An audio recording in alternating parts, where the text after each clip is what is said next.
From Senegal to Sugar Hill, trace the bloodline. 100 years of brilliance through the color line. They thought the shackles broke but kept the mental chain. Langston penned the future while they legislated pain. Harlem's ballrooms birthed the cosmos in mahogany, while lynching trees still decorated southern botany. Josephine Baker's pearls and Garvey's Navy ships. Du Bois debating destiny with scholarship on his lips. The Renaissance was a renaissance, it was resistance, fam. Every trumpet blast from Armstrong was a battering ram. They gave us minstrel shows, we gave them Sora Neal. Turned depression into art, made the fabricated real. Cotton Club excluded us from tables that we set. To form the Venus nightly, never free from the deck. But Bessie Smith could shatter glass, shatter cash, shatter lies. Every note she sang contained a revolution in the sky. Build temples from the rubble, make cathedrals from the scrubble. Turn the margins to the center, now they study what we scribble. We build temples from the rubble, every generation double the inheritance of genius that they try to keep us from. Fast forward through the decades, watch the pattern reassemble. Malcolm's speeches, Martin's marches, every voice begins to tremble to the earth until the structure shows its fractures. FBI was tracking every coon with every pastor, every actor. 40 acres never came but 40 minutes on a stage. Can reconvene your consciousness and channelize the rage. From bebop to hip-hop, the fool lines mathematical. Each generation weaponized the beautiful, the radical. They gave us Reagan, now there's crack and mass incarceration. We gave them Public Enemy and blueprints for liberation. The Harlem Renaissance never ended, just evolved its form. Every freestyle cipher is a brainstorm, is a storm. Where the children of the talented, the tent that the boys prophesied, inherit the fire that the water couldn't wash aside. They tried to write us out the narrative. We offered all on text, 100 years of proof, and that we're destined. Where was next? Temples from the rubble, made cathedrals from the struggle. Turned the largest to the center, now they study what we scribble. We built temples from the rubble, every generation double the inheritance of genius that they tried to keep us from.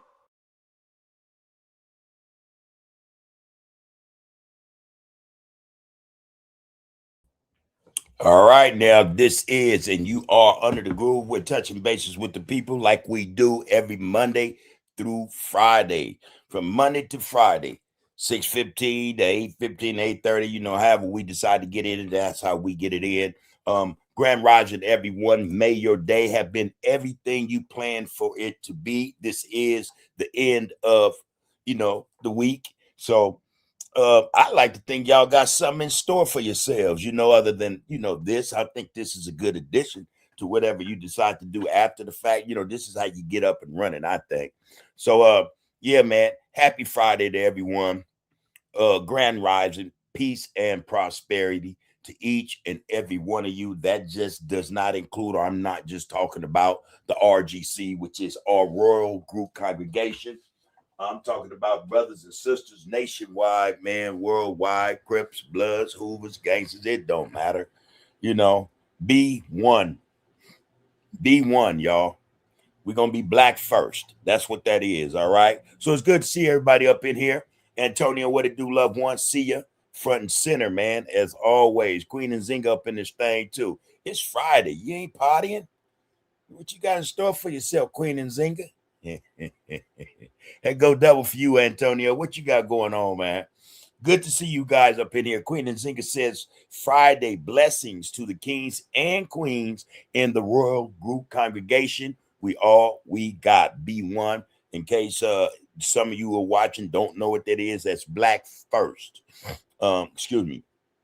And we represent that. We say that, unapologetically, but respectfully to others who are not, of the melanated persuasion. Listen, our thing is just about getting an understanding of ourselves, our collective, each other, and then doing something about that understanding. It's like getting knowledge or education. You don't just get it to have it. You get it to put it to work, to apply it. I think that's the mission. That's the mission. When you talk about, okay, for what purpose are you had there? Okay, man, it's to get to the point where we know how to take what we've learned from each other, one another, and apply it. Apply it to our situation, apply it to our circumstance, apply it, to our future experiences, should we be so lucky to have them, but in any respect, put it to use for the betterment of self and your people. That's to get down, man. B1 represents every bit of that, every bit of it. All right. And we don't care one flying flit. If you FBA, African American, Black American, Negro, Ninja, whatever you want to call it, one thing's for sure, man. If you're melanated, That's all it concerned. That's all it's about. You know, that's all it's about. Be proper. It be the thing if us here in North America on Turtle Island would just say, man, melanated people. That way we won't have all these divisions. You know, we were talking about this last week. I mentioned that what I noticed starting to take place. Now we got this new thing going, this new label title for ourselves. A lot of our brothers and sisters are now referring to themselves as FBAs. And it made me wonder, actually, it made me think, where did that come from? Is this something out of the HBCUs, fraternities? You know, how did this come to be? Where did it come from? I read where Three Brothers had something to do with this back in 2019. All right. I'm not contesting that. I don't doubt it. But again, I would like to know how that came to be. You know, how that came to be. What was the conversation that led to that? And then what actions or, you know, what took place to say, okay, this is what we're going to establish and we're going to spread the word. And if that was okay, who did you spread the word to? Did the word FBA go to those who had been through HBCUs, who are in fraternities and sororities? You know, how did this come into play? Because, you know, where we come from, you know, and that's, you know, let's be 100. A lot of, you know, people I know are undereducated. You know what I mean? Haven't had the opportunity nor the privilege or made their way, earn their way to a HBCU or any other university for that matter. Now, I mean that to say not in large numbers. You know what I mean? There are people in our community who have been or who have had higher education, but we don't hear that over there, you know? And I like to know that from, you know, the RGC and others who may be watching. Do you guys hear that, you know, or was that something you heard back in 2020? You know, if it came out in 2019, chances were it you know, it hadn't filtered out or spread it out, you know, in any respect, you know, great distances. But is that something that's said in your communities, FBA? Rather than African American, Black American, you know, brother, ninja, you know, Negro, colored, melanated people. You know, where do you hear this phrase or this identification from the most? For me, I hear it on social media, you know, again. And that goes also for B1. B1. And our understanding here, when we use the term B1, yeah, we use it just like that, Black first, you know, and that includes FBAs, African Americans, Black Americans, Negroes, melanated, Black first, you know, that's what we ride with over here. But when did you first hear FBA? And can somebody enlighten me on actually whether Three Brothers, the name slipped my mind right now, but if I recall right, they, you know, they were students of HBCUs. All right. Again, I just like to know how that conversation got started and then what propelled it, what pushed it, you know, where did it come from exactly, you know? And I ask that question because what I do know in terms of all these identities we claim that we latch on to, for the most part, they come from other people. They come from people other than ourselves, you know, and that's only because we lack identity. We are not able to identify where or who it is exactly that we come from. So we could talk about a geographical location, but that's just a geographical location, be it North America, South America, be it the Caribbean islands, be it the continent of Africa, be it Asia, be it Australia. Those are just geographical locations. They should not, and where they do not actually denote the individual, the human being that comes from that general area or that geographical location. You know, so, you know, for the most part, most of how we, you know, identify ourselves is based on what others have labeled us as, you know. So yeah, I'm just curious. I mean no harm. You know, I just want to know what that thought is. Hold on, everybody, because this is, hold on. Uh-oh, well, my bad. Yeah, so I'm just curious. And again, though, what I notice about especially those who push um, FBA, foundational Black Americans, some of them, and they're in this thing where they're pushing it hard, and damn everything else, and then in that way, it creates dissension or animosity, is as though, okay, if we don't say, or if others who look like you or them don't say, okay, we're going to push that mantle or that label identification FBA, then we ain't shit. I don't know. It's like I don't know. But it kind of reminds me of Roland Martin the other day. He's mad at Black folk because they won't do what he wants them to do. He's a gatekeeper. So are FBAs trying to establish themselves as gatekeepers? I'm just asking. I ain't trying to start no friction, no fray, no ruckus or nothing. I'm the type of individual I will ask them, if it bothers me to such a point, such an extent where, yeah, let me ask so I'll be in the know. But yeah, that's the impression I get. I get that those who propagate or who wear that on their sleeve, FBA, have a tendency, or they are gearing towards being more confrontational with other Blacks because they're not identifying as FBA. That's what I'm seeing. That's what I'm getting. I'm getting that. That's my opinion of it. But again, man, what we have to realize, what we should recognize and realize is that no matter what the label is, even when we're not on the same page, certain things are going to be pushed harder than other things. And then what the end result of that is, or what the result of that will be or can be, is dissension, disunity, division, conflict, hey, cuz, what you talking about, blood, same people, just different identifications, I don't know, man. Somebody let me know what they think about that. All right. Let me know what y'all think about that. Cause I think, man, if brothers and sisters, our kings and queens, if we can't see the forest for the trees, we're gonna get lost, man. We're gonna get lost, man. We're gonna be stuck. We're not gonna see nothing, nothing but the same tree. Something to think about, man. That's all I want to say on that. All right. That's all I want to say on that. But anyway, again, salute and grand rising to you, Antonio, and you as well, Queen and Zinga.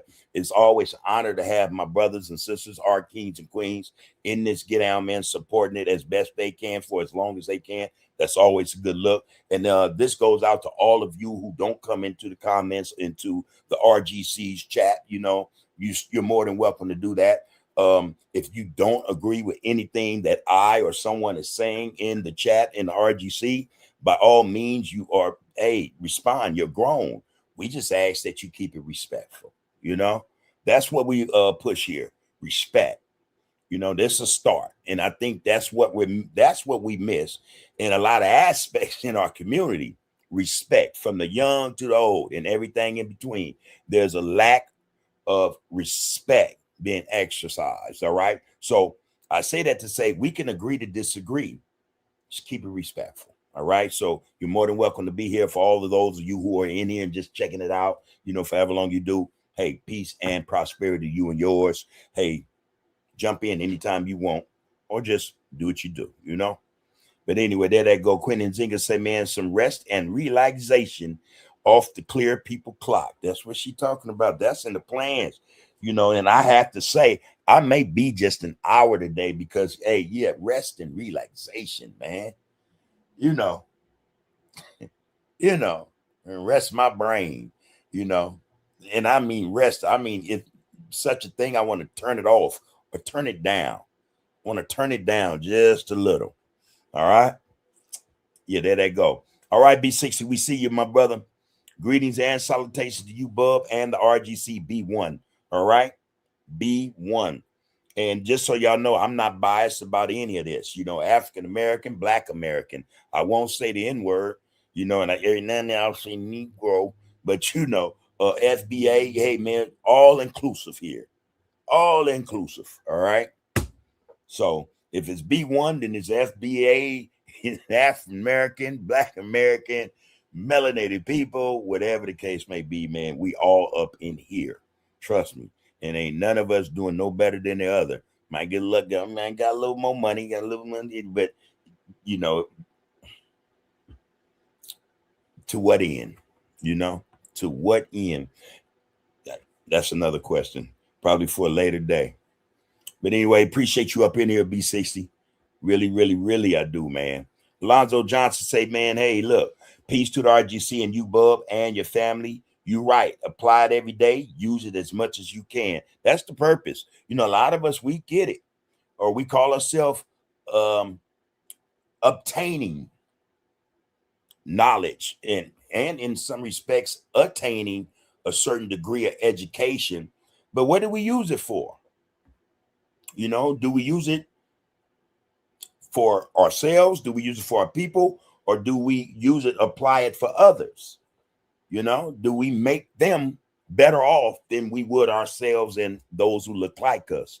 So yeah, man, when we go and we obtain, education, skills, some type of knowledge, and when we decide to choose, or when we choose to use it, to what end are we using it? For whose benefit do we use it for? What I started talking about FBAs and all this stuff, man, fraternities and universities, colleges, it don't HBCUs, colleges, period. There's a deeper plot in effect. You know what I mean?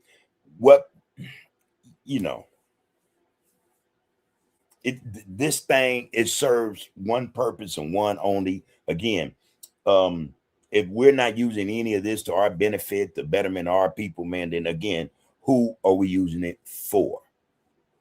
Who are we using it for? I got an answer. I have an opinion. Don't ask me. Don't ask me if you don't want to hear my side of it, but I'm letting you know. All right? I'm letting you know. Anyway, Alonzo goes on to say, hey, man, I remember when it started, Bub, this grassroots political organization started, and the guy that started it decided to piggyback off the grassroots political movement and used him as a grift on folks.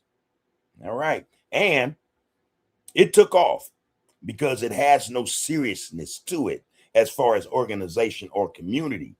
Those guys actually attacked the grassroots political movement that is actually working for our community, for reparations, for real, for real. So now you're referring to the FBAs, really. And I've heard you mentioning that. I've heard it said by them, damn, some reparations. Okay. I just like to get an understanding of that. What you mean? For real, what you mean? I get the impression that FBAs are claiming, professing, saying that they didn't come from slavery. I don't know. I don't know. I don't know. I'll leave it at that. But and if that's the case, why would you want to interfere or not support melanated people seeking compensation for something for a wrong that was done to them? Why would anybody melanated be against that? That's again a question. Hopefully an FBA will get in there and say, hey man, Bub, this is what's going on. This is how we see it. This is the square we stand on. This is our foundation. The first word that they get out is foundational. All right. So what is that foundation? What is it? What are you guys building everything you standing on? What is this foundation made of? What does it consist of? I'd like to know. And again, if it's not for you, for FBAs, then hey man, that's fine. But don't thwart the attempts of your melanated kin, your brothers and sisters from making steps, taking strides to acquire, to get what they think they is owed to them. If you're not going to help, go sit down somewhere. Let them do their thing. Let them do their thing. And then be mindful now, and if the thing go through and they get to talking about giving people 300,000, don't come get in line, because again, if that ain't what you with, then yeah, man, hey, I don't want none of that. Okay, cool. You have those who do, who think that, hey, man, that's mine. Y'all owe me. And if you don't want to give it to me in a financial respect, a check, give me my land. Y'all got a problem with that too? I'm just asking. That's where I'm at with it, man. A young brother by the name of Melrose something. He's a some type of DJ or something in New York, man. He got up there a few days ago, a week or so ago. Al Sharpton, this phony, he has an organization called the NAN, and I think that is the National Action Network. All right. This dude's a gatekeeper too. He's one of those guys. Them people go to him and say, hey, we want you to, and he'll work the proper channels, or, you got other people or himself, somebody, hey man, I need to holler at you. I need something done. I need some help. I need some assistance. Oh, well, hold on. Let me go check with so-and-so. And we're going to check it out and then we'll get back to you. Gatekeeping ass mentality, right? But this, that guy, he has an organization called NAN, again, National Action Network. He had the audacity to bring up Kamala Harris. So now I wonder also, is that somebody FBA support? I'm curious. Well, I would imagine that they do, because when she got her ass whooped by Trump, I'm not a supporter, by the way, of either. She was giving her concession speech, where she conceded to the race. It was so obvious she didn't have no win. I think it was at a HBCU. I don't know. And I'm not trying to label all HBCUs as being representatives of FBAs. But anyway, Al Sharpton had her up there, man. And I tell you what, man, it was the saddest thing to me to see her with such, unmitigated gall. This woman had the audacity to come back up there and say, oh, yeah, I'm feeling my way through, I'm thinking about running again, da, da, da, da. And I said, no, you ain't thinking about it. That's what you're doing. That's why you're on his podium. That's why you've been down south quite often in the last month or so. You're campaigning. You're trying to secure those votes that didn't support you in the Black community. Some of our sisters did. A large percentage of our sisters did. Brothers did not. And it kind of confuses me why they would support her. It just does, it confuses me. Anyway, she's campaigning.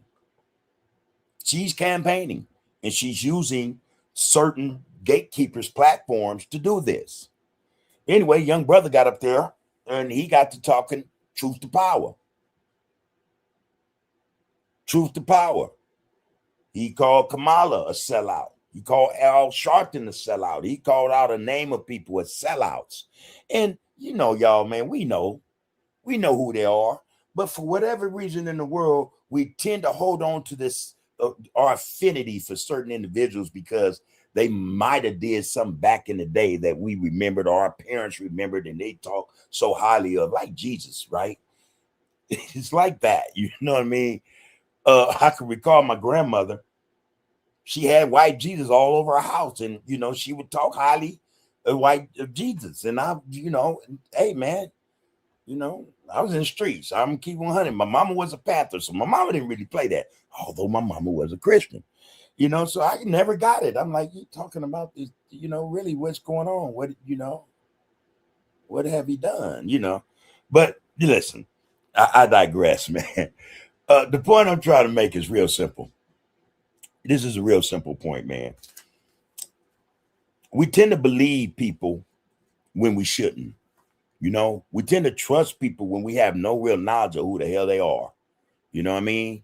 They ain't been branded in the fire. They ain't been through nobody's storm. You know, for the most part, if you look at the careers, man, most of them have been agents. Most of them have been exactly what the brother Melrose called them, sellouts. So here's Kamala Harris sitting on a podium in 2026 talking about she's about to run for president again. And I'm pretty sure people in California have not forgotten about her. She was attorney general down here, you know, and I don't know if a lot of y'all know that, you know. She was locking brothers and sisters up down here like, hey, man, like the crackers told her to, you know, over bags of weed and stuff, joints and shit, you know, getting them a gang of time. You know what I'm saying? But not only that, we had a lot of innocent brothers who were in prison, incarcerated, innocent, had the proof to show it. She was not even courteous enough, you know, to, hey, bring these cases up. Let's deal with them. She didn't give a flying flick. She did not care. You know, she did not care. That's the second thing. When it came to the police, she was not willing to put any accountability on the police here in California. No accountability. Not only that, she was against them wearing body cams and going by the protocol and standard. Look, man, we dealing with people that have been working with these people for a long time. Long time. The funny thing about it is, though, most of these people that them people would probably identify as our leaders work for them. Not only that, most of them come from, or some of them come from, like, again, colleges and universities, HBCUs. Now, I'm going to tell y'all where they recruit from. Them people. Where they recruit from. They recruit from our colleges, or if we can call them that, our colleges, you know. They recruit from HBCUs. They find some of the best recruits at these HCBUs. They go get them, they recruit them, man, and guess what? They tap dance. They shuck and jive, they step and fetch. They get the job done. That's what they do. Anyway, the brother Melrose went in on them and let them know, hey, man, yo, you know, and he said what he said, you old people tripping. You old people are tripping. Y'all don't know how to deal with the youth. Y'all don't know how to talk to the youth, you know. And I agree. I have to agree, because we don't. We don't. Most of us are turned off when we see them, you know, because we feel like, or we think like, you know, they've tainted and destroyed everything, you know, we think we built. We ain't built nothing. Again, our people ain't brought nothing to the table for the people in a long, long time. In a long time. All right. Anyway, he went in on him. Al Sharpton had the audacity after the brother that, you know, basically, you know, like give us the mic, you know, got him off the mic, you know, he walked away. Al Sharpton had the audacity, man, to get up on the podium and then start talking down about the brother. Start calling the brother an agent provocateur, because the brother was calling out BS. So I imagine then, if Al Sharpton is over here on this level, this plane, and his brother's down here over here trying to be a grassroots, you know, get down. Yeah, to Al Sharpton, yeah, you trying to provoke people to be against us. That's agent provocateur. You're going against us. You know, you're trying to buck the system. You know, you fucking with the Bole now, bro. You know, we work for the man. You know, he went in on the brother. Al Sharpton is the biggest police agent there is, man. You know, and Kamala Harris is no different. But we got all these people, man. And again, most of them come from HBCUs or, you know, universities. Some from Harvard, some from Princeton, some from Yale. you know, only a few from Oxford, you know, but hey, they are front and center, you know, when, you know, blacks are talked about in the community. These people are the ones that have been shoved down our throat as, you know, our leaders or our gatekeepers. Straight up, you know. So I'm again, I'm just confused. I'd like to know the situation in terms of HB FBAs. You know, I'd like to know. You know, I like to know what that following consists of.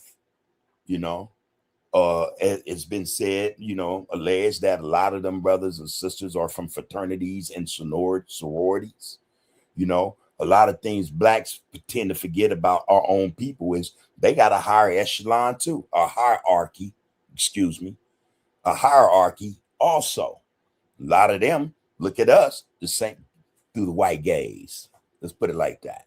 So anytime we upset them and we don't do their bidding or what they say, we become all these ninjas.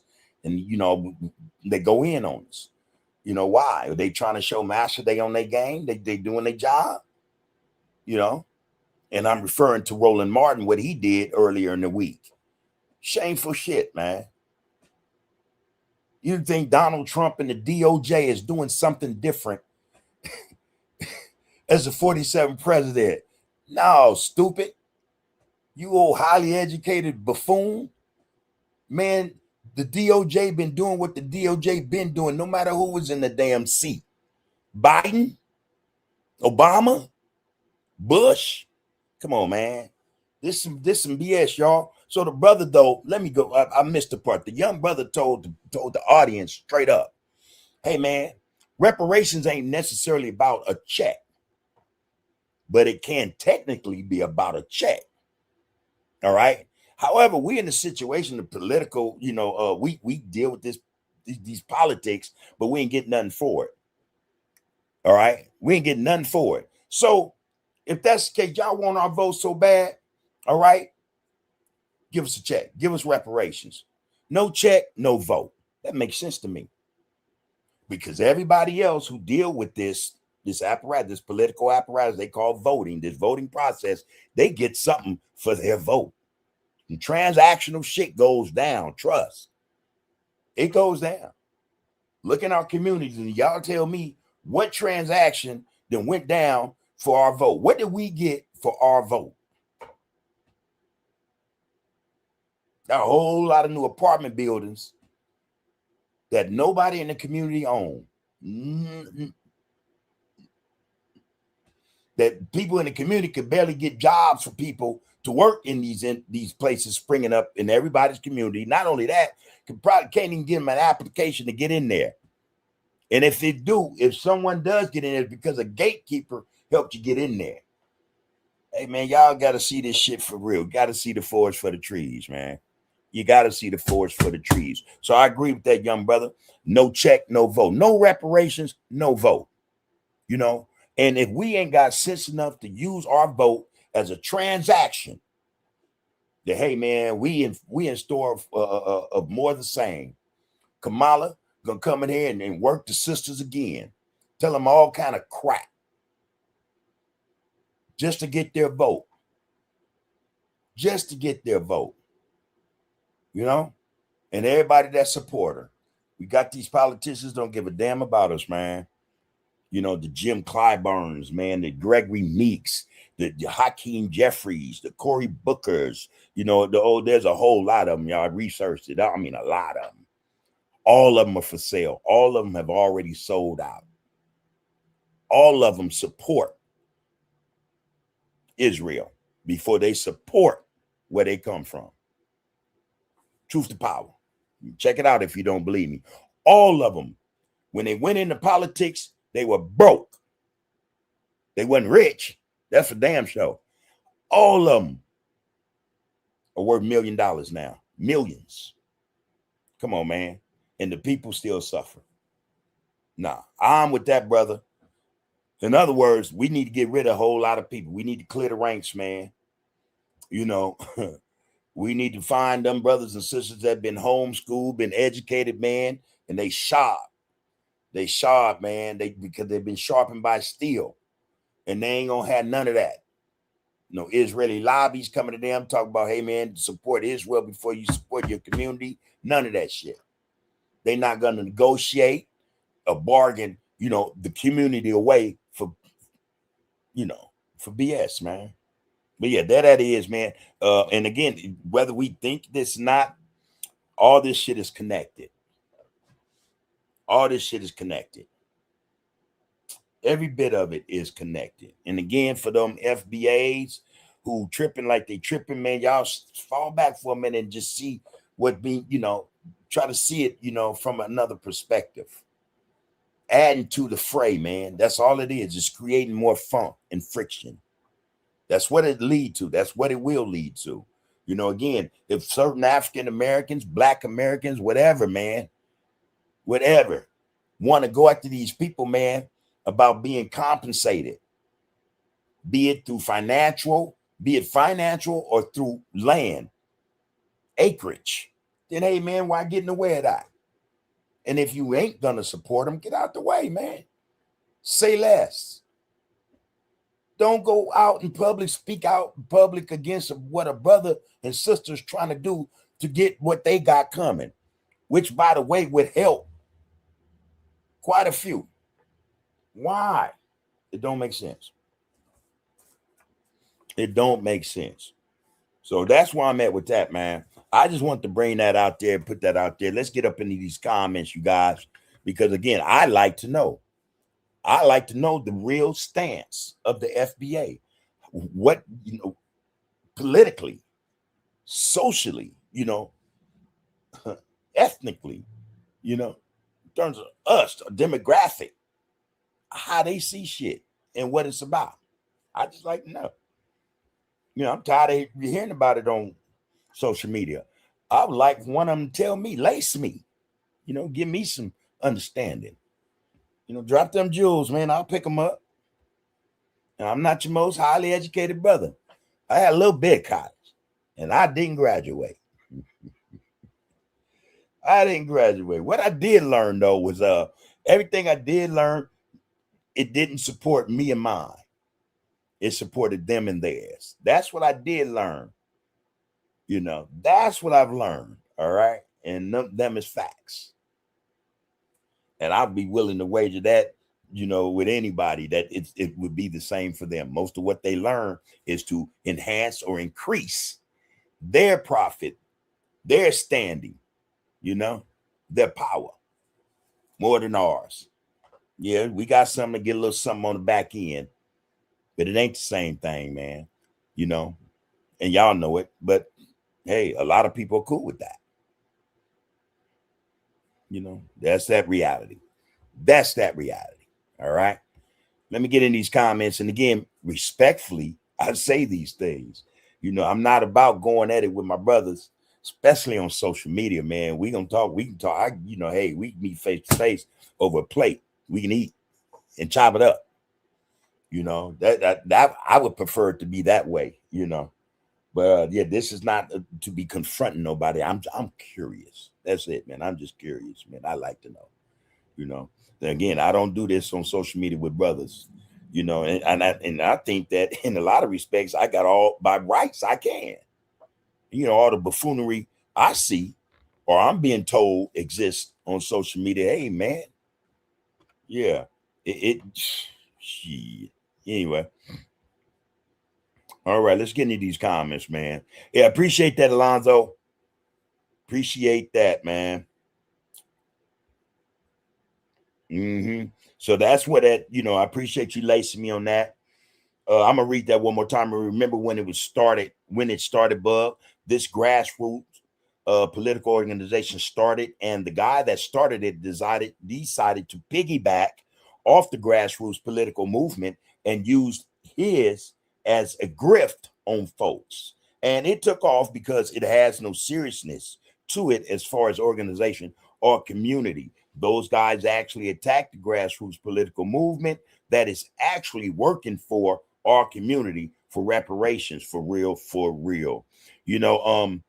Damn, it's almost like, when they talk about BLM, right? and how it started out as something positive. You really got people up, it mobilized people. Then come to find out it was a grift. I mean, it actually did some good. I mean, it brought attention to those issues that matter to us, that matter to us as human beings, being treated less than. But for whatever reason, there was a double play, or there was another play, going on behind the scenes. It was a grift. Them people got that, and they booked, they living large and in charge. I caught some type of special on the one person, the lady, and living large, made me wonder. All that protesting, especially in terms of those individuals who have been unalived by those who supposed to.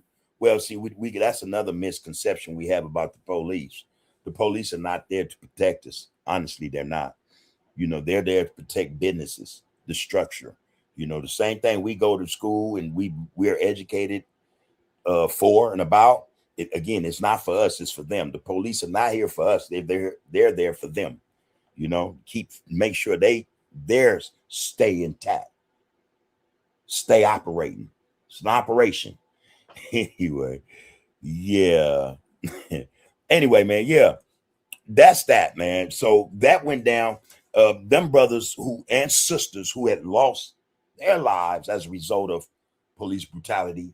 I wondered many a time, many a day, did BLM take care of those families? Did they take care of those families? Did they take care of those families? I'm gonna tell y'all, man, this is a cold. How shit is just, man, it's the same no matter what. It's just packaged different, right? It reminds me of this gang shit. Crips, Bloods, Hoovers, whatever.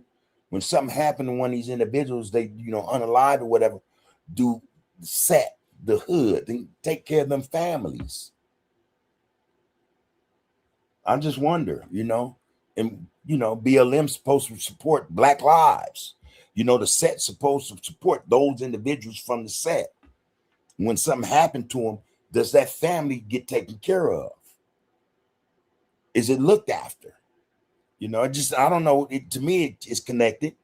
May not be to a lot of y'all, but it is to me. BLM took that money and ran, But the families that started all these the individuals who suffered as a result of police brutality, the families impacted by it, were they taken care of? I don't care how many lawyers they went, civil rights lawyers they went, they got to fight the case. No, man, we ain't talking. I don't care about that. That's something totally different, to me. But did they do that? And I think not. I don't know. I'm not sure. But I know it's almost the same to me when we got gangs and individuals lose their lives, in this arena, man. Do the gangs look after the individual's family? Son, the daughter, the little brother, little sister, the mama. I'm just wondering. I don't know. Again, y'all might not find the same, it being in the correlation or connected, but I do, the way my mind works. Anyway, but yeah, man. So I just want to know, again, thank you for that, Alonzo, the FBAs, how that thing came to be, and then for real, what they are really about. What's the objective? What's the goal? What's the purpose? I like to know that. All right. Thank you, bro. You say spot on, bub. All right. All right, Craig Johnson. Good to see you up in here again, man. Grand Rising.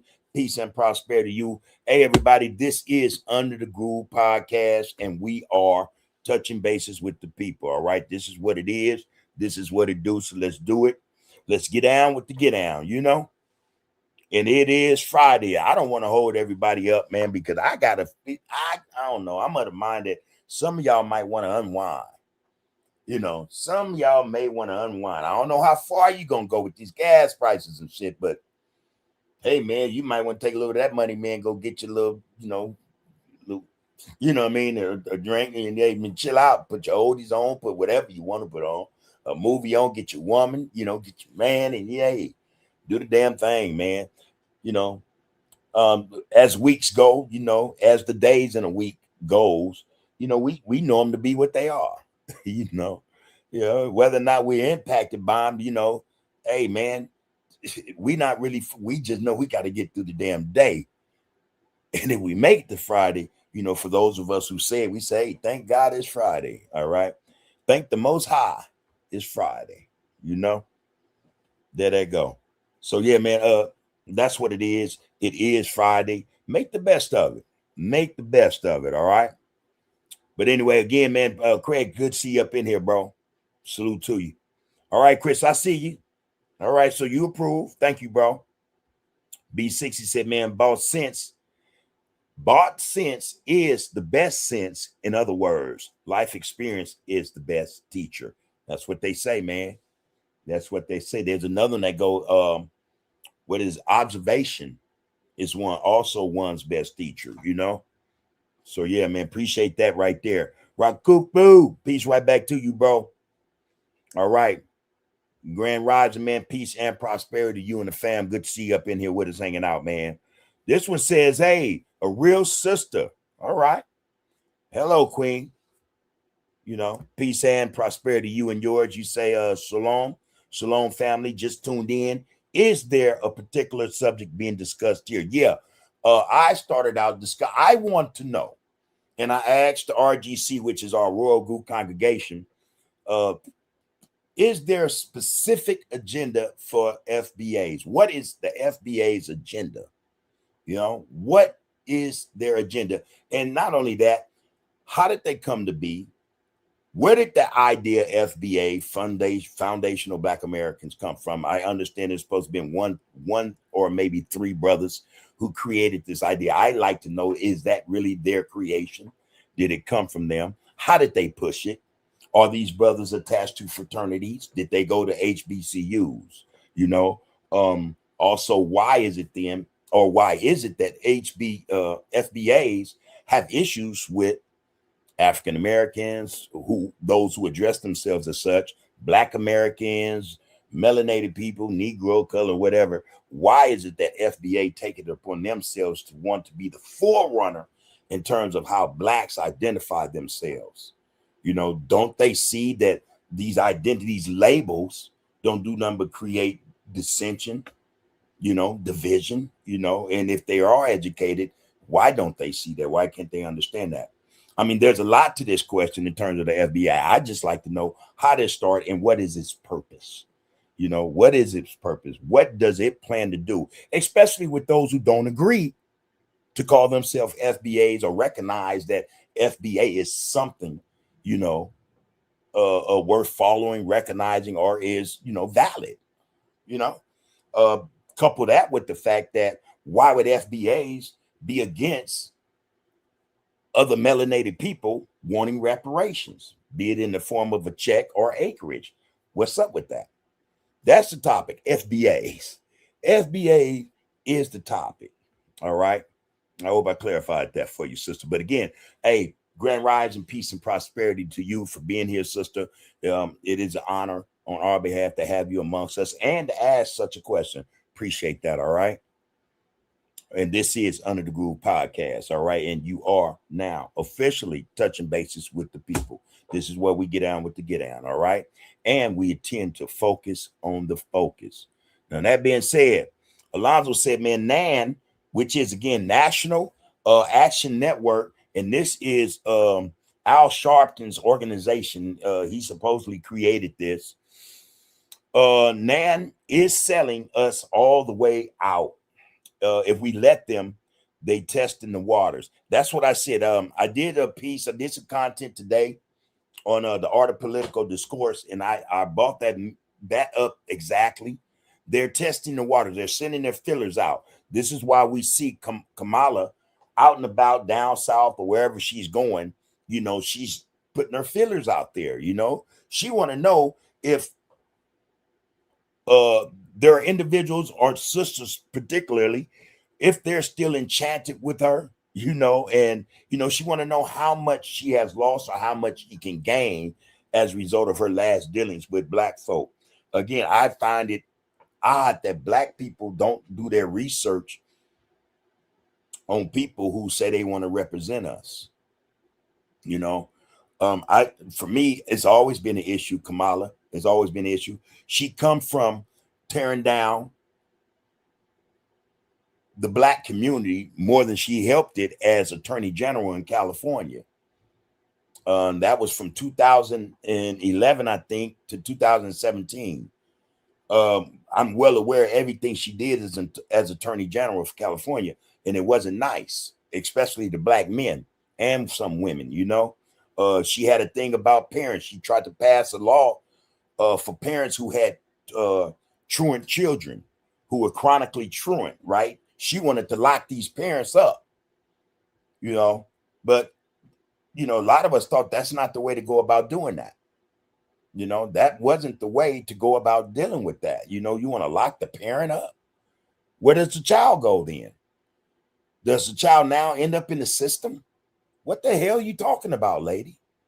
Why not say, hey, well, we did all these drug busts. We didn't got all these narco traffickers, these human traffickers, and we got this money and stuff. And we're going to take some of this money and we're going to start these programs.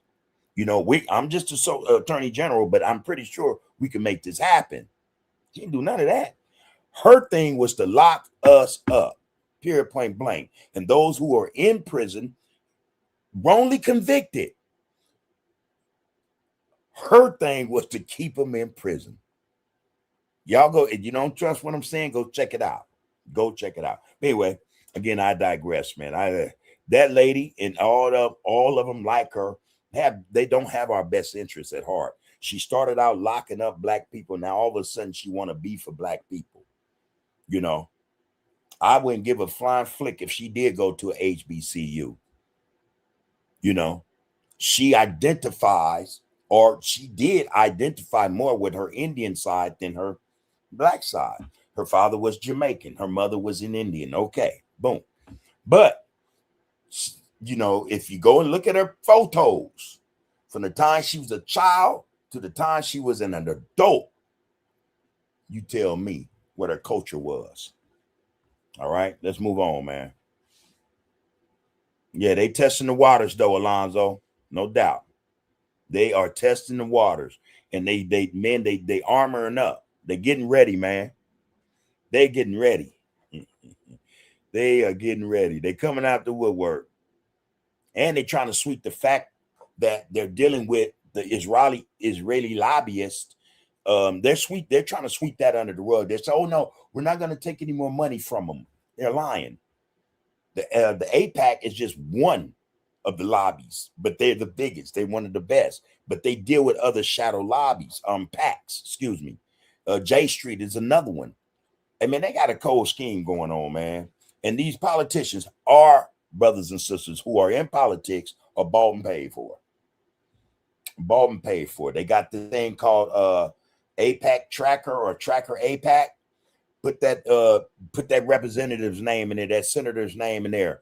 Any politician, put their name in there, and it'll tell you how much money they've received from these Israeli lobbies. All right. And again, if they're working or helping, if they're accepting money from the Israeli lobbies, then believe, trust, and know, because that's just the way them people work. They are in debt. They owe a favor in return. You know what I mean? Just, hey, straight up, man. Straight up. And also the Israeli lobbies, man, their one concern is not with the United States first. It's just not. It's with Israel first. So we got politicians, brothers and sisters, willing to go that route to make sure Israel is okay first before they're making sure our brothers and sisters over here are okay first. That's a problem. Kamala's one of them, y'all. That's a problem. So yeah, there they go. Lonzo say everybody in high places is selling us out. That's the mindset. Again, there is a hierarchy, y'all. They got them, you know, with the Europeans, you know, white Americans got hierarchies too. They got the super rich, they got the middle class, and they got the poor, you know, and it is ran by, you know, come on, man, it's this pyramid thing, man. Oh, we got them too. We got them too. You know, we call ours gatekeepers, man, or, you know, want to be boule or whatever the hell they call that stuff, man. You know, fact of the matter is they in line, they in lockstep.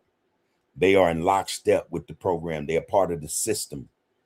They are a part of the system, straight up. And again, they'll look, boy, look here. Yep. Even they have black faces. B1, love y'all. Oh, this is a long one here. Man, I'm not even going to play with that. I'm going to just say CNB, all right? Shout out to you, CMB. Appreciate you for jumping in here with us, hanging out, my brother. This is Under the Groove Podcast, and you are touching bases with the people. Appreciate you, all right? B1, love y'all. B1, love you right back, man. Thank you for jumping up in here, all right? Thank you for jumping up in here.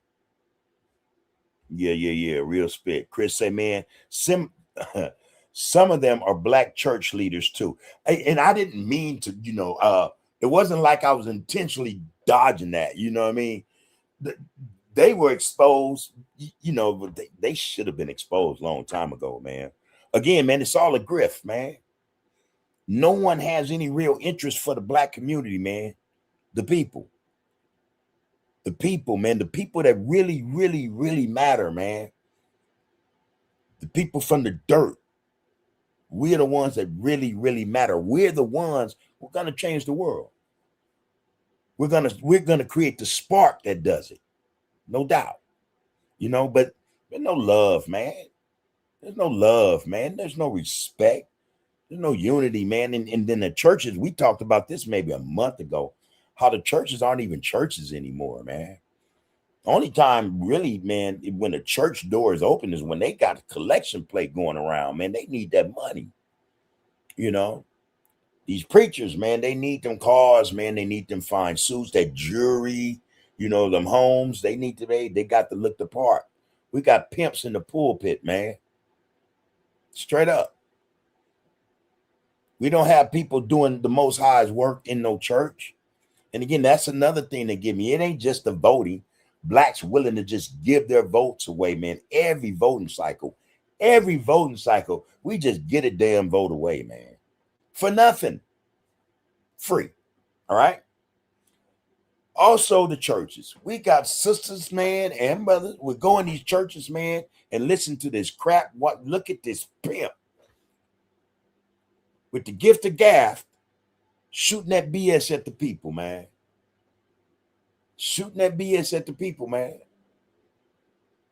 You got all kind of funny stuff going on in these places. You got these people, man, grifting the people. Come on, man. This all is so. Yeah, man. I think a lot needs to change. That brother Melrose is absolutely right. It's time to change some stuff, man. It's time to change some stuff because I'm telling you guys, if we don't, hey, man, for real, man, we have to start making these changes. We can't wait for these people who are lining their pockets, man, and using us, man, as a stool, man, to stand up and, look good. We can't trust them to change nothing, man. They don't want to change nothing. They getting paid. They are getting paid. We have to make those choices, man. Them sisters and brothers that go into these churches on Sundays and Wednesdays and Friday. Hey, man, for what? You can hold church at home. Hold church within yourself. Pick up the Bible and read it for yourself. Learn to interpret it yourself. Don't allow nobody to twist these words, and have you caught up in some BS, man. All for $1. Because the play is to get your dollar. That's the play. And then we got the politicians do the same thing, man. It's all a grift, man. It's cold. It's a cold thing. Anyway, but that's what it is. Your churches ain't about jack. You can't even, again, I recall growing up, people who were having hardships. The parent lost their job, the car didn't work, wasn't no food, a utility was off, the church would step in. For real. True Gospel had a pantry. They were a part of the community. True Gospel Baptist Church, 78th and Hoover. A lot of y'all know, was going to that church way back in the early 70s, 72, started going to that church, you know? And lo and behold, as the years went by, things started to change. You saw it. You saw the changes. As a kid, you hear the rumors, you know, pastor, screwing so-and-so, the deacon screwing. You heard all this shit, you know what I mean?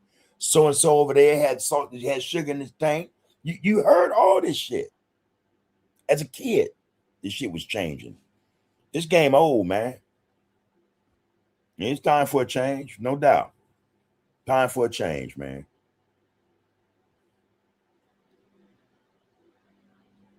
All right. That being said, Leah, man, so shit.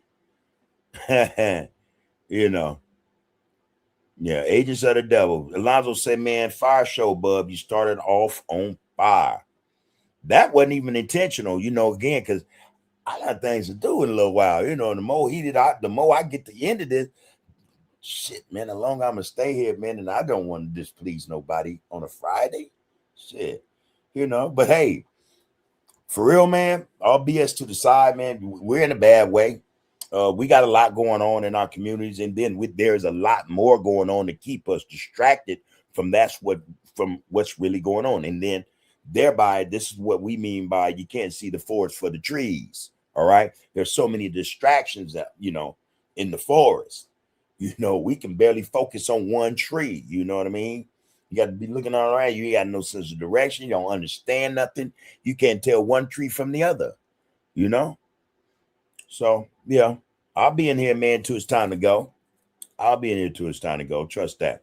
You say, Alonzo say, man, they take the best of ours and make them work for them. Yeah, and they give them the impression that they're working for themselves. And for the most part, a lot of them, they end up getting, some riches. They end up getting accolades, some recognition. You know what I mean? Again, though, look at how they did most of our inventors, our innovators in terms of technology. A lot of us never knew these people existed. A lot of us never knew this. That we have cell phones and laptops and Wi-Fi, GPS. We didn't know that. I'd like to know how them people lived. We're talking about trillion-dollar inventions, man. How are their families living? I'd like to know. I'm just curious. I'm that type of brother. I'm curious, But there that is, man, what we talked about, again, about a month ago. We were all talking about the education system. The education system is not our friend. It never has been. It never has been. Anytime we have a people other than ourselves educating our children, educating us, then we're getting shortchanged. Trust that. There's some miseducation jumping off. No doubt about it. No doubt about it. When we talk about segregation and integration, what was best for us? Man, hands down, segregation was the best thing for us. A lot of people won't recognize that or acknowledge it, though. A lot won't. A lot won't see the fact that in times of segregation, Black people were getting it on. Again, man, they talk about one Wall Street or two or three. There were hundreds. From California to New York, man, it was on and cracking. They realized they made a mistake. They started or brought in integration. That's when it really, really went bad. Now we can't control nothing. We have autonomy over nothing. We don't control our ecosystem, anything, because we gave it all to them. We participated. That's what we're doing in terms of being educated by them. We're participating in the system. So they start educating us at a young age, and they monitor. A lot of people think, oh, man, them tests don't mean nothing. Shit, yes, they do. All them tests mean something. Yes, they do. From the time you start taking that first test, they want to see your aptitude. They want to see what your IQ is, how intelligent you are as a youngster, and whether or not that intelligence escalates, it evolves, becomes, greater. So by high school, they pretty much know, hey, no, we don't want them going or her going to that. No. Because, by the end, if you really, you're on your game, and that Trust, that intelligence didn't come from the school system, the educational system. It did not. It more than likely came from genetics and the parents. All right. It didn't come from the no. Don't get it twisted. But they're being monitored, they're being groomed, they're being observed, because there's going to come a time they got to recruit them. They pick them. They know based upon their test scores and stuff, you know, the type of activities they're involved in after school. They monitor all this shit, man. And they say, okay, we got the right school for that individual, that one, that one, that one, that one, that one, and that one. We're going to send them, give them a full ride. We're going to let them know where that ride came from. And not only that, but we're going to groom them to be employed by us, whatever corporation we choose. They're going to go and they're going to create something, and it's going to be owned by the corporation. You know, oh, they'll never go back to their communities. We don't got to worry about them ever going back to help their people. It won't be no spook set by the door and this get down. You know what I mean? Ain't gonna be none of that. You know, they get them and they keep them. They get them and they keep them. They do our athletes like that. They do our entertainers like that. They come on, man. This shit is not rocket science. But yeah, that's what they do. That's what they do. We got a lot of brothers and sisters. A lot of brothers and sisters don't even know they're CIA agents, FBI, NSA. You know, a lot of brothers and sisters sit inside these think tanks that come up with these concepts, these ideas, you know, these formulations that keeps us in line or keeps us distracted. That shit is real, man. That ain't no conspiracy, nothing. You can call it what you want. Matter of fact, I would call it that too. It's a goddamn conspiracy against us, and it's in full effect. Yeah, man, they want the best and brightest of our people. You know, we in this situation to make sure that we never have something propped up, an apparatus or a machine that can provide for them, so that they stay with us and they bring their skills, their intelligence, their genius home. They keep it in the community. Hey, man, there's so much at play here. This shit is scary. But hey, you ain't got to take my word for it. You don't have to take my word for it. Alonzo said, man, a real agent calling someone an agent. Unbelievable. Yeah, that's Al Sharpton. That is Al Sharpton, man. Straight up. Chris said, man, some of them are black church leaders too. There, no doubt. We had that discussion. And they're sprinkled. They're all over the place. One thing for sure. Now, back in the day growing up, there were two things that we seen readily in the community. Those were churches and liquor stores. We're seeing less and less liquor stores. I have to admit that. But we're seeing more churches. And what's odd about that, these aren't black churches we're starting to see now. We're starting to see Hispanic churches. Excuse me. More Hispanic churches are popping up. Right along with the gentrification, you know, then that's taking place on the main thoroughfares, the boulevards, you know, on the outside gonna work their way in. That's just how that shit go. But yeah, man, that's what's happening. That's what's happening, man. Lisa Moore, man, how's the queen? She says, Grand Rising, big brother, blessings to you and the family. Peace and love to the kings and queens in the RFGC. B1 equals black first, all right? B1 equals black first, man. All right, there you go. Lonzo say it's so easy to see if you a liar, you on their side because you lying to the people. All right, he sends his peace to you, Lisa. There you go. All right, Dirty.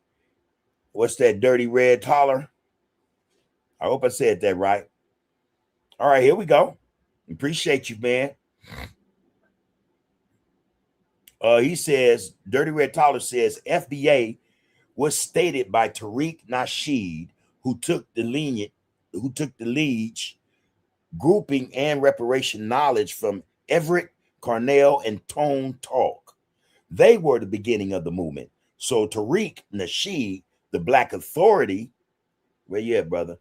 All right, Tariq Nasheed, the Black Authority, who started B1 Professor Black Youth, hijacked the movement from Yvette Cornell, who started ADOS, American Descendants of Slavery. Yeah, and I'm actually, I subscribe to that channel, ADOS. Okay, and that's some recent shit, tell you the truth. Anyway, so you see the split between ADOS and FBA. So now these two organizations, or I don't know if we can call them that, movements, these two movements, I don't know, they had ties at one time. And that's what I'm getting from this. So these three brothers, we had Tariq Nasheed, the sister Yvette Carnell, and who is Yvette Carnell and Tone Talk. All right. So what, that all bad now? What happened? And what again? You say they were the beginning of the movement. What is the purpose of the movement? What is FBA about? What is the purpose? What do they hope to accomplish by establishing or utilizing and using the label or title FBA? What's the outcome of that? That's what I'd like to know. That's what I would like to know. And hey man, Dirty Red, I'm gonna call you Dirty Red, brother. Appreciate you. Grand Rising, man. Hey, peace and prosperity to you and your family. Thank you for that gem right there, that information. Again, this is where we are informed. Us, the RGC, tend to be informative and somewhat educated or educational, man. We just learned something, man. We appreciate you for dropping that gem on us, all right? Well, I can speak for me. Thank you. Thank you very much. Again, I like to know, what is the purpose, though? Why does the FBA exist? To what extent? What do they plan to bring to the people? And are the people a part of FBA or are they not? I don't know. It's a whole lot, man. It's a whole lot. I'm trying to digest and understand about this this movement, as you labeled it, or as it was labeled. All right. Appreciate you again, man. Lonzo said exactly, Dirty Red. Peace to you and yours. I appreciate your comment. Glad you are here. Welcome. Yep. There you go. And hey, see, I'm like that too in a lot of respects. I don't say names unless they need to be said. And then, in terms of somebody backstabbing us, selling us out, like these politicians, their names are out there anyway. Everybody know what they're doing, on some more shit. You know what I mean? Y'all know how we do. But yeah, man, I'm appreciative of that knowledge, that understanding now. And I'm gonna research it. I'm gonna find out. That's crazy. You mentioned ADOS, man. That is crazy. One of the loved ones in the RGC, if I recall correctly, got at me about that and even suggested I need to go check them out and sent me the link. And I actually did. Saw a little bit of their stuff and it was enough to me. So, okay, let me subscribe and, boom, boom, boom. So boom, there that was. All right. Wow. Dirty Red. Thank you, brother. Dirty Red Taller. Mm-hmm. All right. Kind Inquirer said, oh, what's this? We got to be careful. Kind Inquirer said, you use women for your chill out, but you are in danger. I don't know who that is being directed at or whatnot, but hey, it'd probably be better, Kind Inquirer, if you would kindly break that down for us.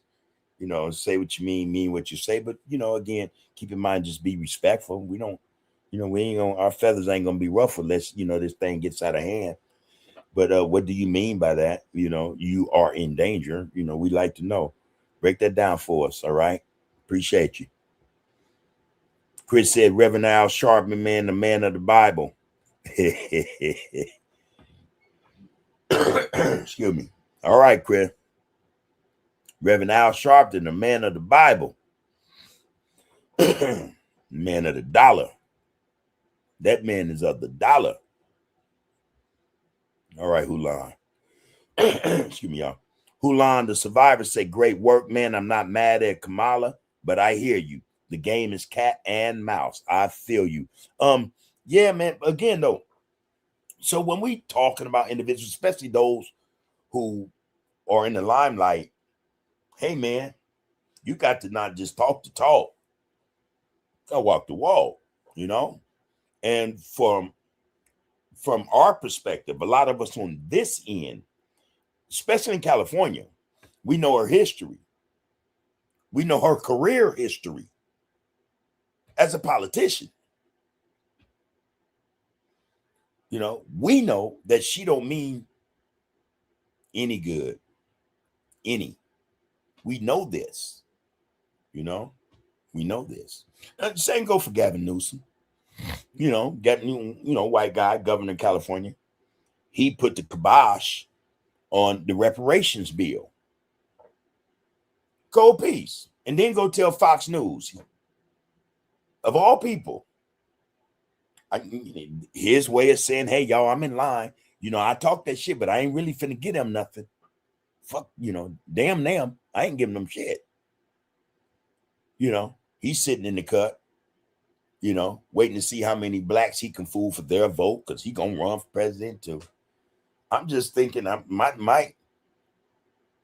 thought is that we remember,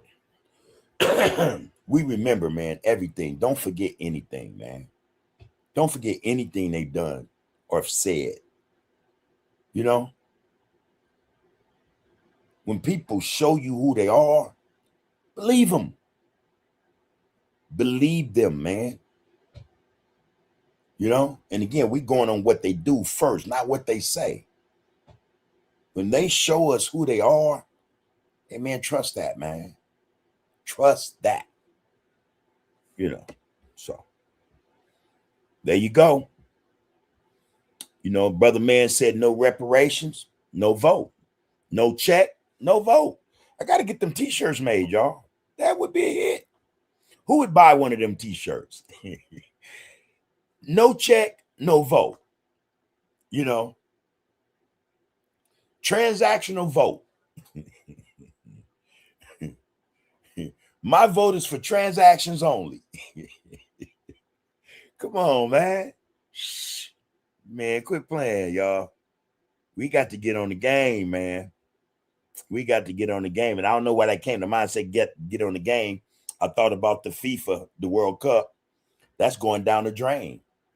So it won't be no football where it looks like everybody is backing out or boycotting the game, you know, the World Cup. Great work, Trump. Great work. Great work you're doing there, guy. Yeah. No check, no vote. No reparations, no vote, man. My vote is for transactions.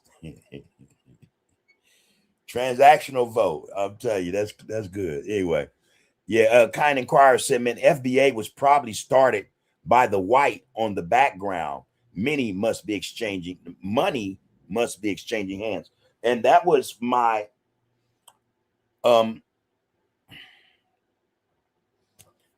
yeah. Here's the reality, you guys, especially when it comes to us. Those people, again, they have think tanks, man. They got all kind of shit going on, man, where they'll think up shit like this. You know, that's what they do. That's what they'll do.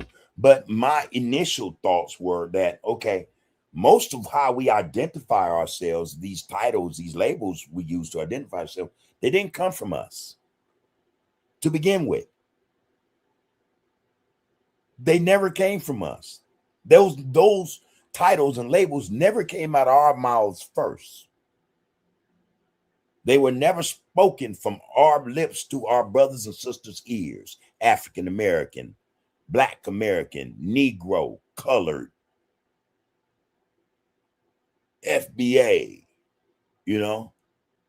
We didn't probably, and there's a probability we never used the word indigenous, native. Come on, man. This shit it's not rocket science, y'all. You know, it's really not. But thanks a lot for that kind inquiry. Appreciate that. All right, James, there you go, man. All right, bro. You say caught up in the traffic like MF. What's up? What's up, brother Bub? Hub City to the Hoovers, man. CPT love, man, to you and yours, homie. Hey, you already know how we do. This is a grand rising, man. Peace and prosperity. Glad you made it, man. You know, hey, in that traffic, take your time. I'm getting better with it myself. I can be on that, that thing, man, headed home, picked up, my most precious package.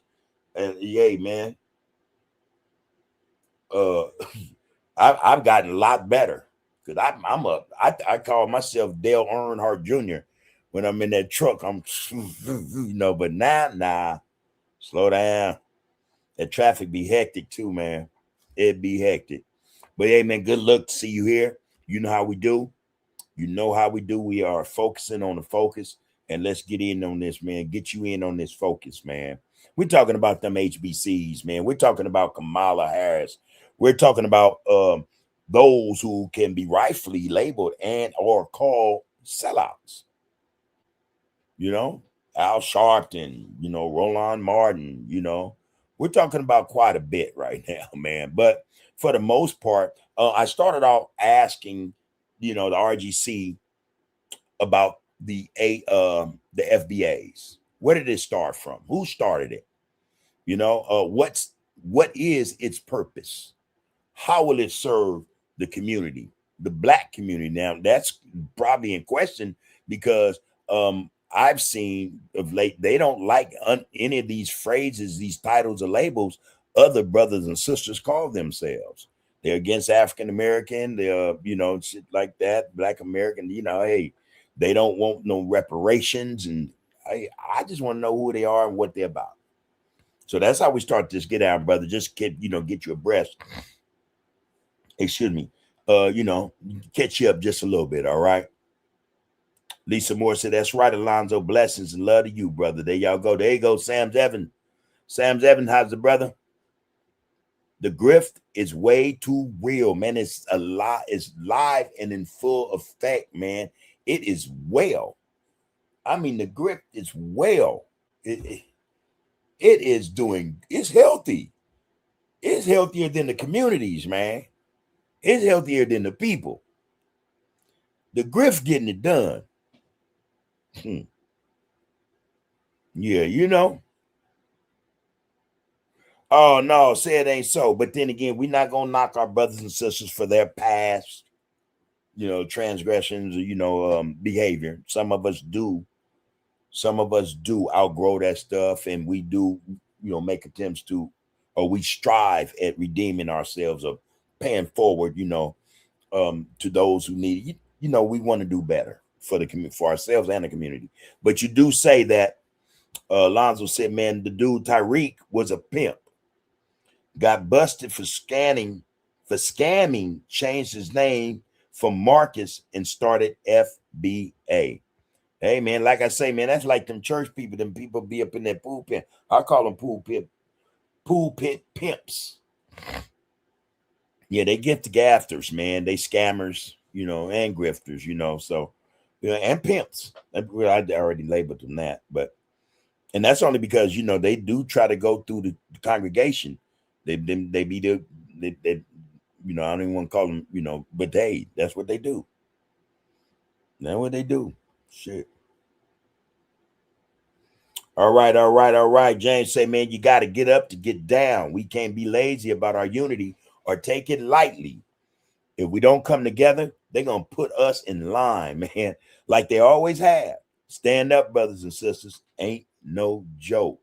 Yeah, man, we got to be able to get down with this get down, man, for real, for real. Church on Friday. Yeah, I think Friday services is something like Wednesday might be Bible study. Friday might be what they call choir practice or something. I don't know, man. I like I said, it's been a long time since I went to church, man. I'm gonna tell you, man. I'm being 100, man. I ain't been to church since I think like 1976. Might have been 1977. All right, real spit. I ain't been in the church since. No, I have been in churches, but not in terms of services. I'm immune to it now. And I can go in anybody's church and sit there, man, and I'll be in here. I hadn't heard all that before. I don't need to hear that no more. I'm type of brother now where, hey, man, I really take care of what goes in my head. I really I try to monitor it, you know, because they say, man, when garbage goes in, garbage comes out. Garbage in, garbage out, man. So yeah, I'm mindful of that stuff. But you know, churches don't affect me. You know, it was once I was clowned by family members before. Man, you went to church and it didn't burn down. Like, yeah, all right, man, whatever. You know, I'm not the devil. You know, but yeah, man, I have no. I go in anybody's church, so you know, there ain't nothing. Now, you know, am I paying attention? You know, maybe. You know, maybe. You know, if it sound right, and then if it resonates, you know, I may listen. If it don't, I screen that shit out. I block it.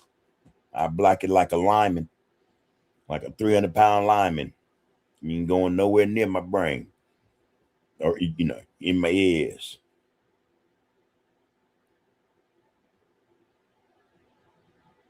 Okay, so yeah, church on Friday. Hey, Hulan the Survivor. Yeah, that's probably what it was. Choir practice or something like that. Probably could have been Bible study also, you know, but I don't think Bible study is just subjected to Wednesdays. You know what I mean? I don't know. Or it could be conversed. It could be reversed. Choir practice Wednesday, Bible. Yeah, I don't know. Alonzo said, man, I could never follow or listen to a dude like that. He said at first, single black mothers didn't deserve reparations because they are raising these sissy gangbangers.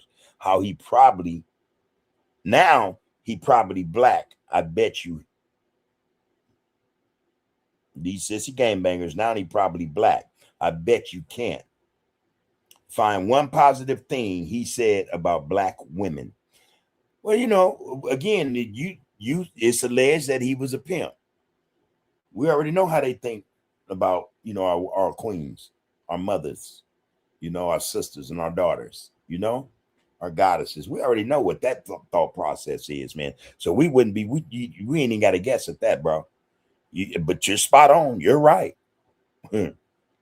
He ain't gonna have one positive thing to say about a black woman. I can't say now, I don't know, but when he was into that life, hey man, ain't no telling how many of our sisters he done damaged. I'm just saying.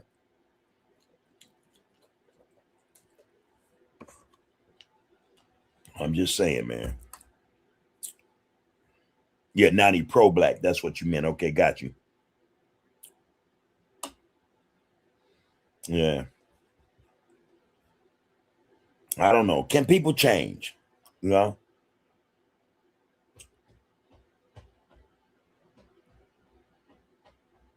I got a theory on that too. And you know, we had that conversation just recently about change being one thing and evolving being another. I think you know, they're different. I think they're different. You know, I mean, however, you can equate change with evolving. But in this respect, when we're talking about the change we see, especially amongst the people, um, it being an unnatural change. You know, change is brought to them artificially. You know, it's not, you know, the evolution, the natural, you know, evolution, the process of evolving or changing, you know, that man should be going through. What change we see taking place or occurring is manufactured. You know, we think that it's manufactured. A lot is taking place that changes us unnaturally. So there they go. That's my take on it, y'all. And again, hopefully, I'm saying it in a way a lot of y'all can understand. All right, let's move on, man. Yeah. Pro-black for money. That BLM, man. And again, that's one of the coldest plays I've read about, found out about, that just pissed me the hell off. You know, you start this thing, this push, this movement about Black lives mattering in a country where Black lives don't matter. You know what I mean? And then, but you use it as a springboard, just, you know, to get money for self. You know, for self. That, I think that's some cold stuff, man. I think that's cold stuff. All right, Raymond Skull, 102s, man. Peace and prosperity, man. Grand rising to you, your family, and the Rays, man. You know how we do, man. All love here. Be one. Good to see you up in here. You say, yes, segregation was our best moment in the history of America. Before segregation, we flourished. in real estate, education, in politics and business. Well, I think we did that in segregation, inside the practice of segregation. We flourished. We failed, and we started to struggle when we became a part, or when integration was conned upon us. When we were integrated, I think that's when all those things that we had developed, we worked for under segregation, under the boot of segregation. You know, once it was forced upon us, segregation, we made the best of it. They couldn't understand it. They snatched that and then coerced us, fooled us, hoodwinked us, bamboozled us into being a part or participating in integration. That's when it all went bad, bro. And it's been that way ever since. In fact, man, hey, shit, I'm willing to wager, had segregation remained in place, hey, man, well, it wouldn't have. It wouldn't have. Let's be honest. Let's be realistic. It wouldn't have. Unless, because, and I only say that because at everything we accomplished as a people after emancipation, during Reconstruction, while in the midst, you're living in, real time Jim Crow, excuse me, we flourished. We flourished. But we forgot one thing. We established everything. Even under segregation, we established autonomy. We had an equal system. We had our own hospitals, our banks, our colleges, our schools. We had our own food. We didn't have a military. We didn't have a military, man.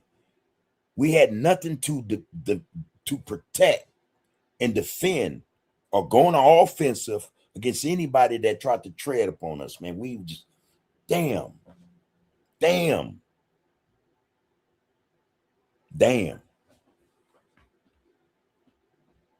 It's the only thing, man.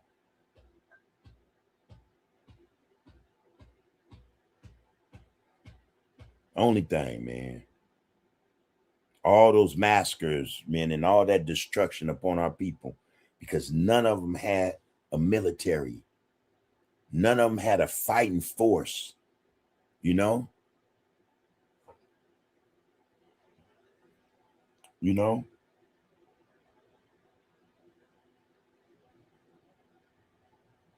Crazy. Oh, we don't make that mistake again.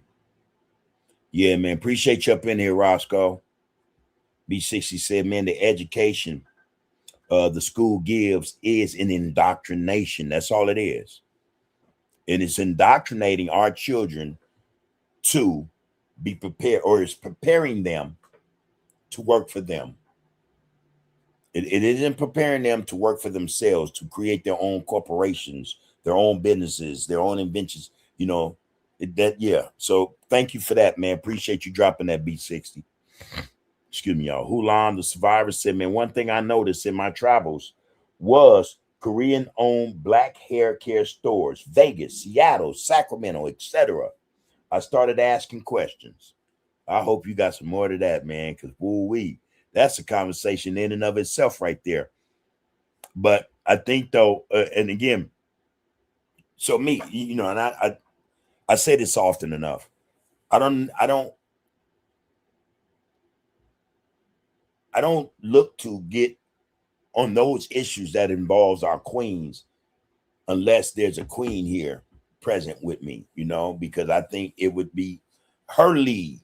I think in terms of that discussion would mean a great deal more, to the viewer, the listener, those who are participating than mine. It would be only, following her lead, and coming in behind her and the statements she make that I would respond and say certain things. But I am saying that to say, when it came to that, I talked to my wife quite a bit about those sort of things, these Korean hair shops and all this stuff that's going on. We see them everywhere. and it is a shock. Here it is again. This is something, we're consumers of this product, of this thing, and we run none of it. We are locked out of the hair business. You know, we are effectively locked out of the hair business, almost the beauty care business, you know, skincare and all that. It ain't nowhere in the world. Well, how the hell? Let's say 90 something percent of these hair shops that are our sisters, you know, our daughters, our sisters, our mothers, our wives, you know, are not ran and owned by Black women, by our queens, by them. How is this possible? Multi-billion-dollar business or enterprise, whatever you want to call it. Multi-billion. Again, man, what's going on, y'all? What is going on? We're under remote control. You know, shit though, man. Something going on, man. Oh, that brings to mind this piece I got you guys. Damn, I'm gonna drop it Monday. It is in regards to, now I know everyone recalls, and this on. Let me just right quick. I'm gonna shift over to this right here. COVID. I wonder how many of you guys took that shot. Our family was against it, period, point blank. Now we had a few on in the family, a few who took it, and you know their reasoning was either I did or I lose my job. You know, when it came to me trying to get out, hey man, I'll sue y'all, and I meant every bit of it. But yeah, how many of you guys took that shot? How many people do you know took that shot? Black folk. Well, anyway, there's something on Instagram. I got it. I locked it in. I forgot to bring it, you know, have it in the feed. And it speaks to a conspiracy that what was in that shot was nanotechnology. Nanotechnology. You know, it's not long. It's maybe 10 minutes, 11 minutes long. So I'm gonna run that Monday. Monday we could talk about technology, because that's what nano is. It's technology. We got this AI jumping off now, artificial intelligence. We got all artificial general intelligence. We got artificial super intelligence. Technology is up and running, you guys, at a rate none of us can really overstand. All right, but I'm gonna bring that clip Monday. All right. That being said, let's get up in here though.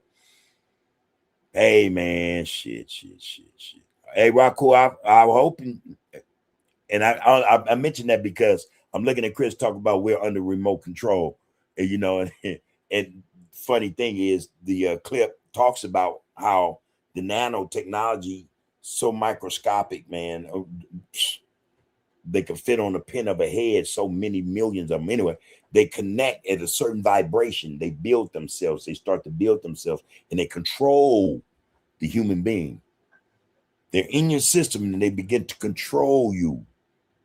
You know, make me wonder, man. Makes me wonder. You know, when people go off and they do these things, these so-called terrorist acts, you know, and you just wondering, hey, man, what really set that off? You know, I don't know.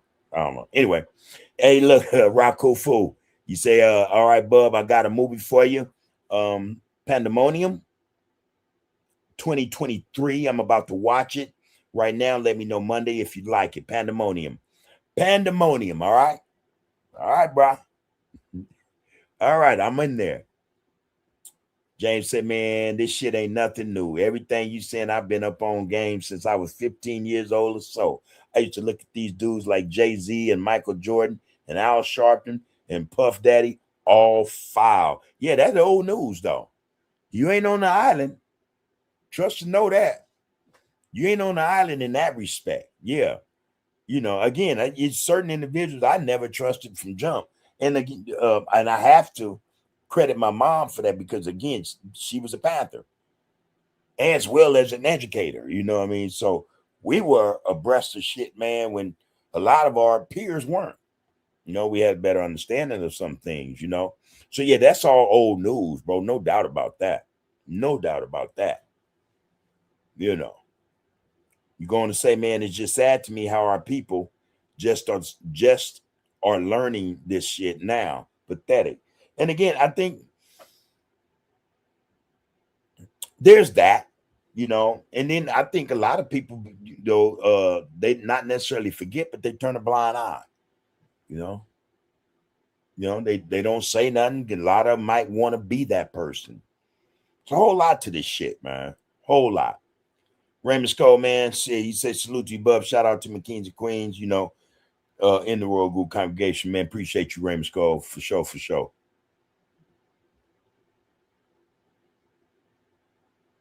You know.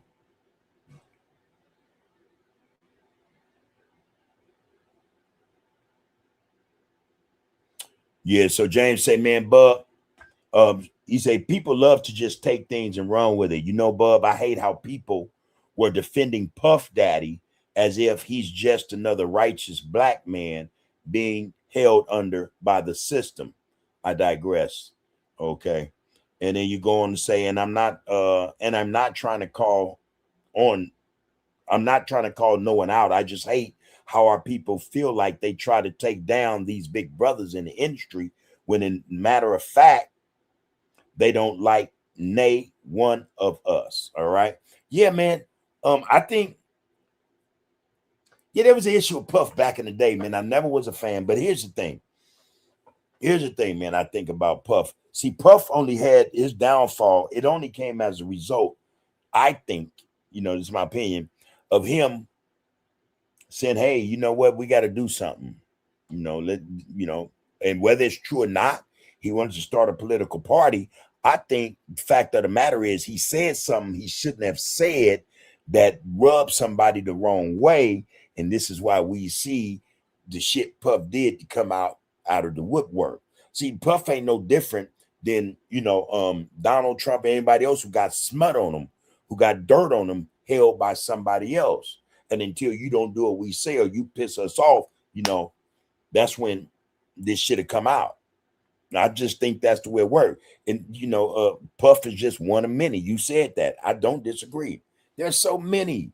Imagine that, man. There's so many, you know, and they ain't even got to be on that level. They could be dudes right in our community, man. You know, they could be dudes on podcasts. Same shit, you know, same shit.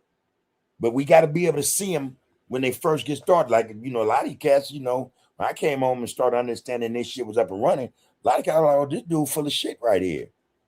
I've been peeping cats out. Yeah. So, you know, this ain't nothing new. We do that. We observe. That's what we do. We supposed to.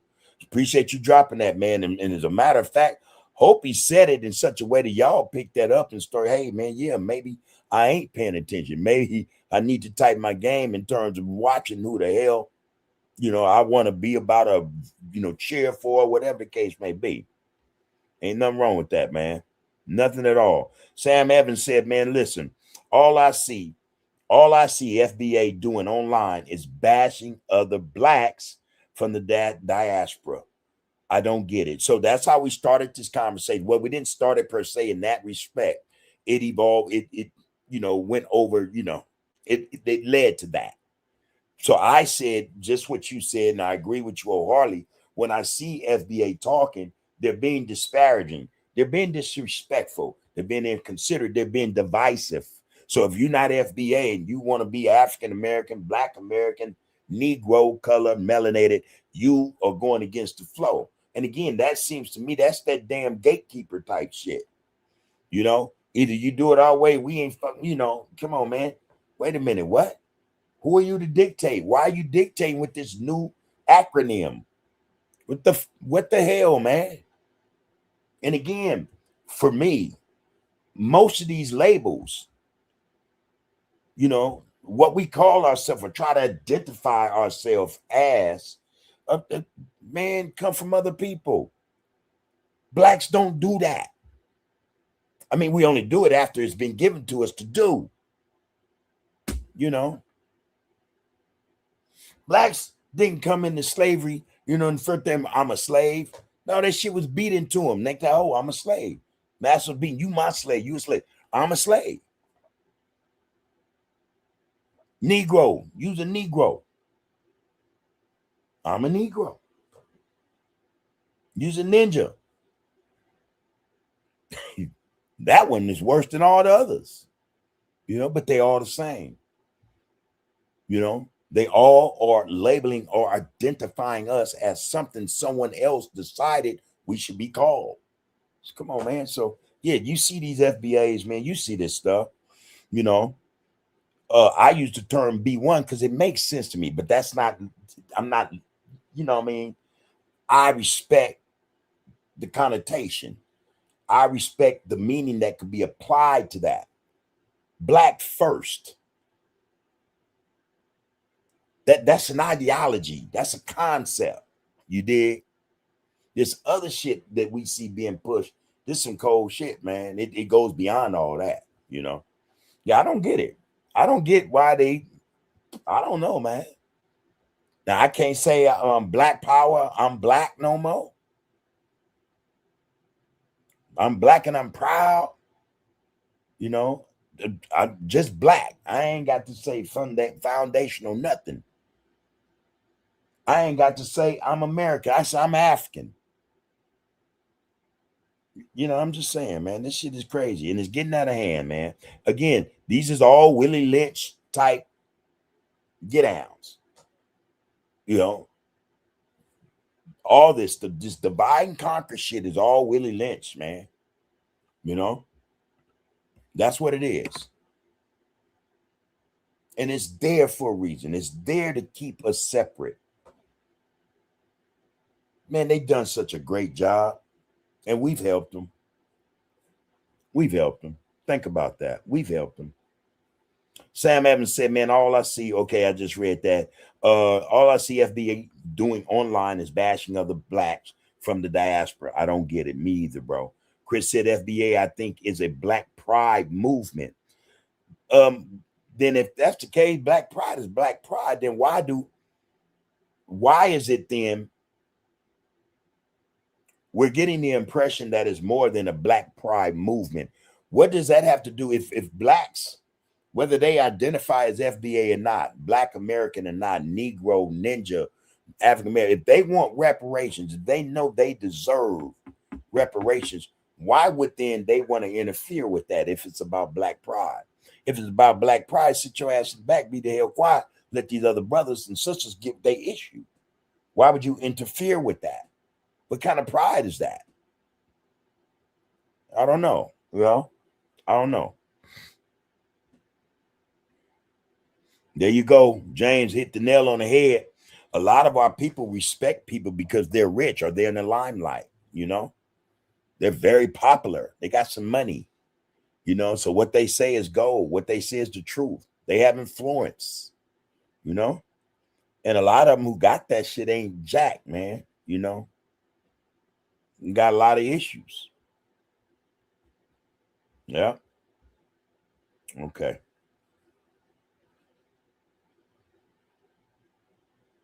All right. Hulan the Survivor say, man, Tariq likes to roast. He's free to speak. According to the code book, there is no leader. All right.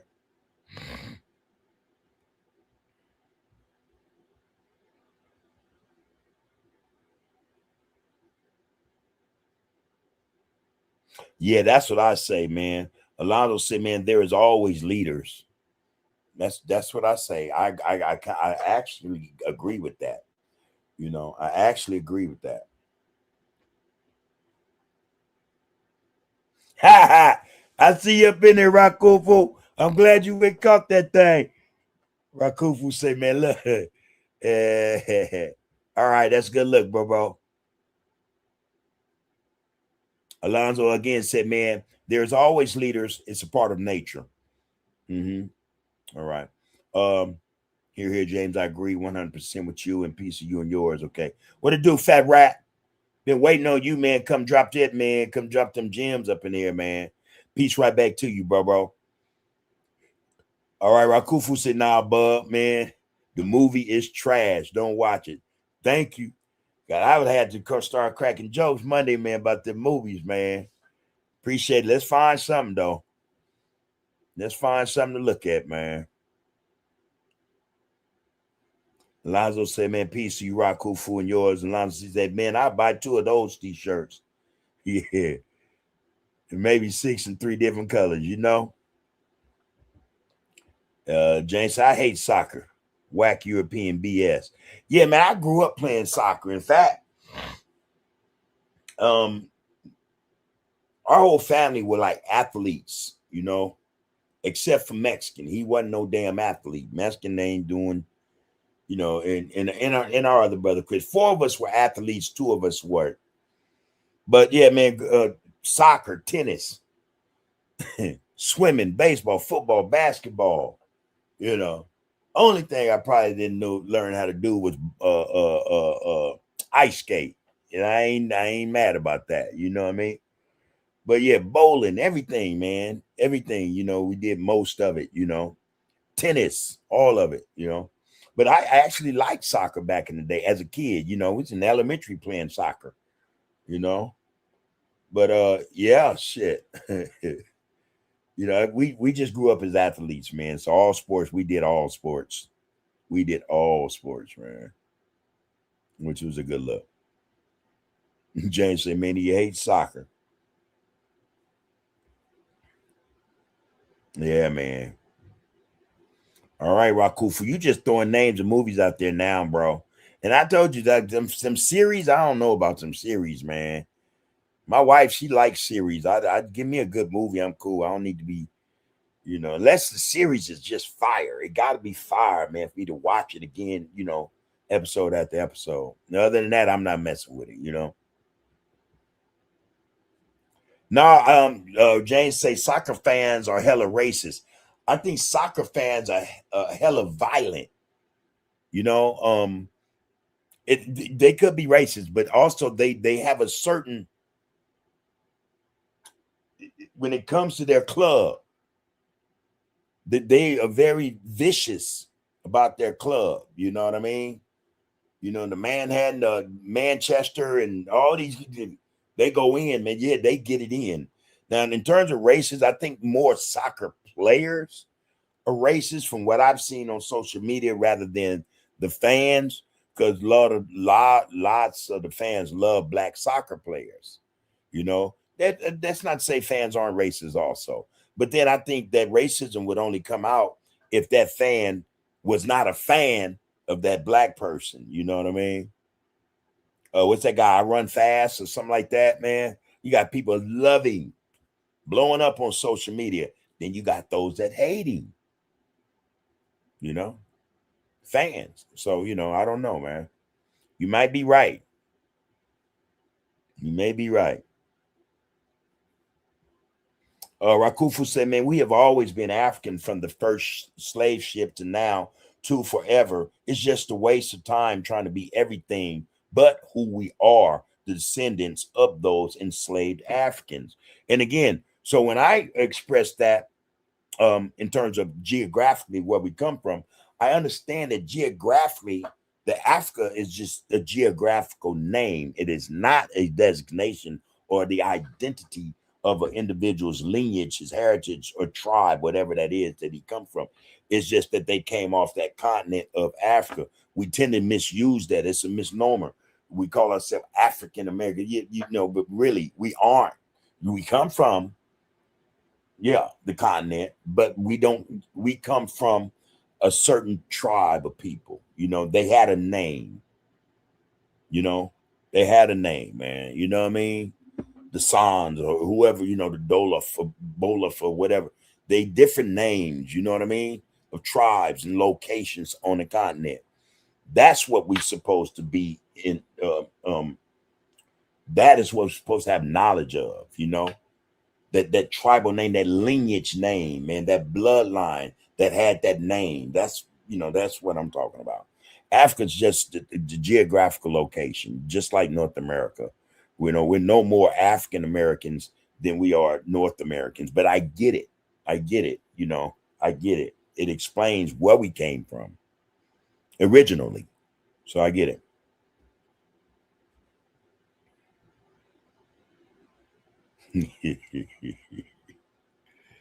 Yeah, man. Crazy stuff.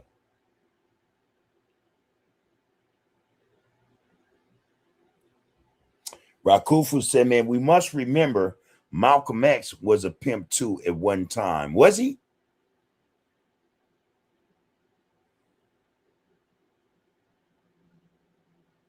Nah, yeah. Fat Rat Playboy says, Rakufu, no, sir. Malcolm Little, Detroit Red, etc. But no pimping associated with that X. He was a hustler. He was a grifter. You know, he was a burglarizer. You know, I think me as well. I don't recall him being a pimp. Yeah, I just don't. You know, he messed with them YOPs. You know, he did, but you know, shit, he had them omissions. They had paper. He knew what that was the game. Get them in. He used them. Not to sell their bodies, but to get in them homes, get them rich homes. They were burglarizing and shit. They had a lot of little hustles, but I don't think pimping was one of them. No, I never read that. Now, if you can show me that, man, I'll stand corrected, brother. I will stand corrected. But hey, thanks, Fat Rat, for jumping up in there.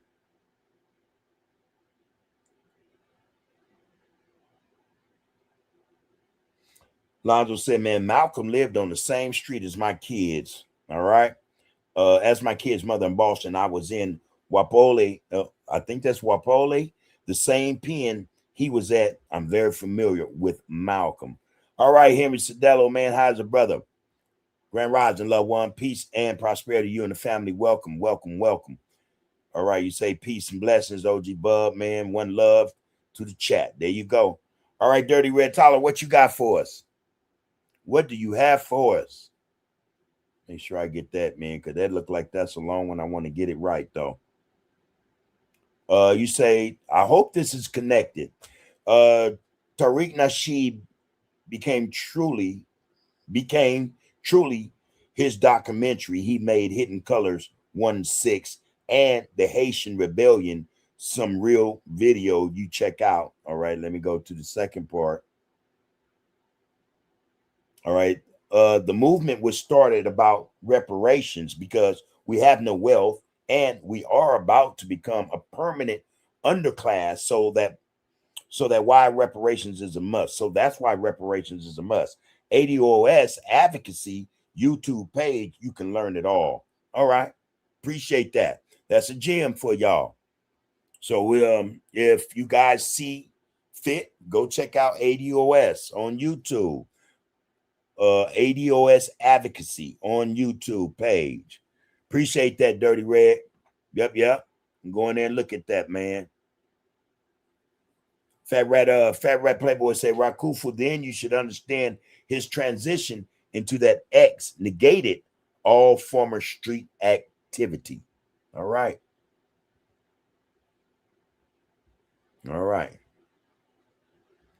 Rakufu said, man, Tariq talked very highly of black women and men in his Hidden Colors series. Stop living in the past. That's like living in pimping Detroit Reds past LAL a la Malcolm X. No, I don't think Malcolm was a pimp, though. Okay. I know you meant AKA, but yeah, you know. Alonzo said, man, tell Tariq to stop attacking Yvette and ADOS. Is that what he's doing? I don't know. Shouldn't be doing that. All right, y'all. All right, it's time, man. I got to get up and get out and get some. Let me end on this, man. I'm going to read a couple of these, man. Rakufu said, man, Bub, we are African people, all of us, those that was lumped in our card during slavery. Let them find their ways out in today's time that can make their own that can make their own way. I and our people are always African. One more time, Bub, we are African people, all of us. Those that was lumped in our card during slavery, let them find their ways out in today's time that can make their own way. I and our people are always African. Okay, I get what you mean, the gist of what you mean. And again, though, so I don't understand why FBAs would have a problem with those of us who profess to claim to have ancestors who were in bondage, came over from the motherland on ships seeking reparations, whether it be through money or acreage. Why would FBA have an issue with that if that's the case? Why would they speak against that or say, hell no, nah, man, damn that? I like to know that. If anyone knows that, let me know. Let me know. And it may not be tonight, y'all, because we're about to wind it up. Okay, we got one straight from the gate.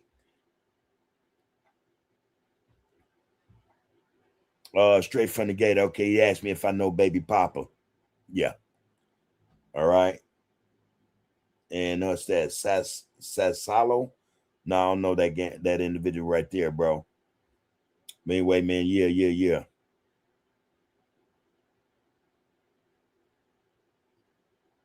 We tend to try to keep that off the get down, though. That go to that brother, straight from the gate. When we come in here, we know, yeah. And a lot of times that's not a problem asking about an individual loved one. That's not an issue. We just don't want to get stuck on that conversation. We don't want that to become, a distraction where we're talking about, our loved ones who are still out in the act, active or involved in activities. You know what I mean? So yeah, man. Anyway, peace and prosperity to you, bro. More than welcome to be here. All right. Straight up. Straight from the gate, Sarah Kufu. Yeah, probably their whole family over there. Okay. Yeah. But straightforward came right back, say, yeah, that's Tariq behind that FBA stuff. All right. Tell us what you know. Ain't mad at you.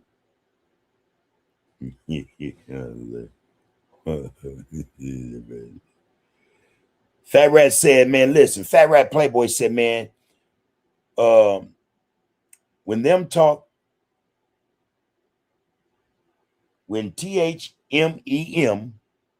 taught that we were not black because we're cursed, but we are black because we were the first people out of triple darkness. He challenged the white religious structure and the Hamitic. All right, you send the most high, got you. The most honorable. All right, the most honorable Elijah Muhammad. Okay, got you, bro. And what's the CRS though? Hamitic CSR. Okay, but yeah, I appreciate what you just said in terms of when the most honorable Elijah Muhammad taught that we were not black. Yeah, that's better for me, but I ain't gonna do that. That we were not black because we're cursed, but we are black because we were the first people out of triple darkness. He challenged the white religious structure and the Hamitic CRS. So I appreciate reading that, Fat Rat. For some fact, Alonzo and I, he did something on Zoom a couple of days ago, and we were talking about the darkness and why we are how we are, and it's not a curse. It's not a curse. It's almost like, or it is an anointing of the Most High. You know what I mean? This is a blessing. This is, part of its power, or Yah's power, his blessing. All right. So I kind of get it. Like I say, Lonzo laced me the other day, and it was the first time I heard it. It was beautiful in terms of how he put it. I thought that was great. You saying what you said just now, it interlinks, or it's in line with what Alonzo was talking about a couple of days ago in this Zoom conference we had, or meeting that we were a part of. So I appreciate you dropping that, Fat Rat. I appreciate that. All right, y'all. Now, for real. See, I go all day, every day with this, man. And we, so many y'all. Damn. Hey, man, look, peace and blessings to everyone. All right.